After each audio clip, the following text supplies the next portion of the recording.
s'enfonçait sur son gros fauteuil, sur ce rond de cuir frais et moelleux auquel il devait avoir encore l'humeur égale et le teint clair après 30 ans de magistrature assise. Infortuné Dollinger, c'est ce rond de cuir qu'il a perdu. Il se trouvait si bien dessus, sa place était si bien faite sur ce coussinet de Moleskine qu'il a mieux aimé devenir prussien que de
Alsa défile fièrement sur la route, au bord de laquelle le juge Colmar est assis, et en passant devant lui, chaque visage se détourne avec une terrible expression de colère et de dégoût.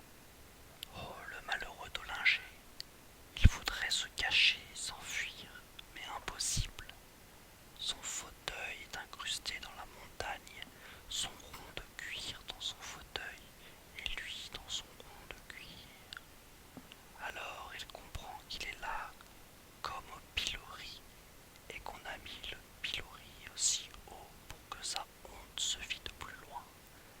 Et le défilé continue, village par village, ceux de la frontière suisse menant d'immenses troupeaux, ceux de la Sarre poussant l'ordure outils de fer dans des wagons à minerais. Puis les villes arrivent, tout le peuple des filatures, les tanneurs, les tisserands, les sourdisseurs, les bourgeois, les prêtres, les rabbins, les magistrats, des robes noires, des robes rouges. Voilà le tribunal de Colmar, son vieux président en tête, et Dollinger, mourant de honte, essaie de cacher sa figure, mais ses mains sont paralysées, de fermer les yeux, mais ses paupières restent immobiles et droites. Il faut qu'il voie, et qu'on le voie, et qu'il ne perde pas un des regards de mépris que ses collègues lui jettent en passant. Ce juge au pilori, c'est quelque chose de terrible, mais ce qui est plus terrible encore, c'est qu'il a tous les siens dans cette foule, et que pas un qui n'a l'air de le reconnaître. Sa femme, ses enfants passent devant lui en baissant la tête. On dirait qu'ils ont honte, eux aussi, jusqu'à son petit Michel qu'il aime tant, et qui s'en va pour toujours sans seulement le regarder. Seul, son vieux président s'est arrêté 1 minute pour lui dire à voix basse: Venez avec nous, Dollinger. Ne restez pas là, mon ami. Mais Dollinger ne peut pas se lever. Il s'agite, il appelle, et le cortège défile pendant des heures. Et lorsqu'il s'éloigne au jour tombant, toutes ces belles vallées pleines de clochers et d'usines se font silencieuses. L'Alsace entière est partie. Il n'y a plus que le juge de Colmar qui reste là-haut, cloué sur son pilori, assis et inamovible. Soudain, la scène change. Des ifs, des croix noires, des rangées de tombes, une foule en deuil.